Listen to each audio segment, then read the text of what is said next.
இது என் ஊர் சார், நானும் கூட நிற்பேன். இன்னைக்கு ரிலீஸ் ஆகிருக்க மதராசி படத்தோட ரிவ்யூவை பார்க்கலாம். சிவகார்த்திகேயன், ருக்மணி வசந்த், வித்யூ ஜபால், விஜு மேனன், விக்ராந்த், சபீர் இவங்கெல்லாம் நடிச்சு ஏஆர் முருகதாஸ் இயக்கத்தில் ஸ்ரீகர் பிரசாத் எடிட்டிங்கில் அனிருத் ரவிச்சந்திரனோட இசையில் வெளியான படம். அமரன் படத்துக்கு அப்புறம் சிவகார்த்திகேயன் நடித்து வெளியே வந்திருக்கு படம். பல சரிவுங்களுக்கு அப்புறம் ஏஆர் முருகதாஸ் இயக்கத்தில் வந்திருக்க படம். இது எப்படி இருக்குன்னு பார்க்கலாம். படத்தோட கதையை சுருக்கமாக பார்க்கலாம். தமிழ்நாட்டில் துப்பாக்கி கலாச்சாரத்தை பரப்புன்ற எண்ணத்தோட வடநாட்டில் இருக்க தீவிரவாத சக்தியும் முயற்சி பண்ணுறாங்க. அதை முறியடிக்க என்ஐஏ காதலை தோல்வி அடைஞ்சு தற்கொலை முயற்சி பண்ணுற சிவகார்த்திகேயனை வச்சு அது எப்படி முறியடிக்கிறாங்க தான் கதை. படத்தோட ஆரம்பத்தில் வர காட்சிகள்லாம் ஒன்றுக்கு ஒன்று தொடர்பு இல்லாத மாதிரியும் குழப்பற மாதிரியும் இருக்கு.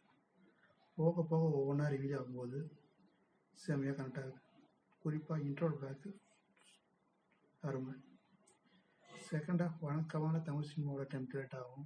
ஈஸியாக யூகிக்கிற மாதிரி இருந்தாலும் சிவா மற்றும் வித்யூ ஜமாலோட ஆக்ஷன், பேக்ரவுண்ட் மியூசிக் அதெல்லாம் மறக்கடிச்சிச்சு. கிளைமேக்ஸ் நல்லபடியாக முடியுது. முருகதாஸ் பழைய பன்னீர்செல்வமாக வர ட்ரை பண்ணியிருக்காரு. முயற்சியில் முழு வெற்றி இல்லைன்னு சொன்னாலும் வெற்றி தான்.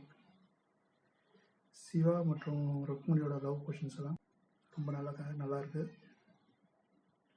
அனிருத்தோட இசையில் ஓப்பனிங் சாங் சரம்பலா நல்லா இருக்கு. மற்ற பாட்டெலாம் பெருசாக அவங்க மனசில் பதியல. மதராசி தீம் நல்லா இருக்கு. பேக்ரவுண்ட் ஸ்கோர்லையும் நல்லா பண்ணியிருக்காரு. விஜு ஜமலோட ஆக்ஷன் பார்ட்லாம் ரொம்ப நல்லா ஒர்க் அவுட் ஆகிருக்கு. செகண்ட் வில்லனோட சபீரோட ரோல் ஓகே இருந்தா. விக்ராந்த், விஜு மேனன் அவங்க கேரக்டரை நல்லாவே பண்ணியிருக்காங்க. சிவகார்த்திகேயன் அப்புறம் படத்துக்கு அப்புறம் ஆக்ஷனில் அடுத்த ஸ்டெப் தான் சொல்லணும். ரொம்ப நல்லா பண்ணியிருக்காரு.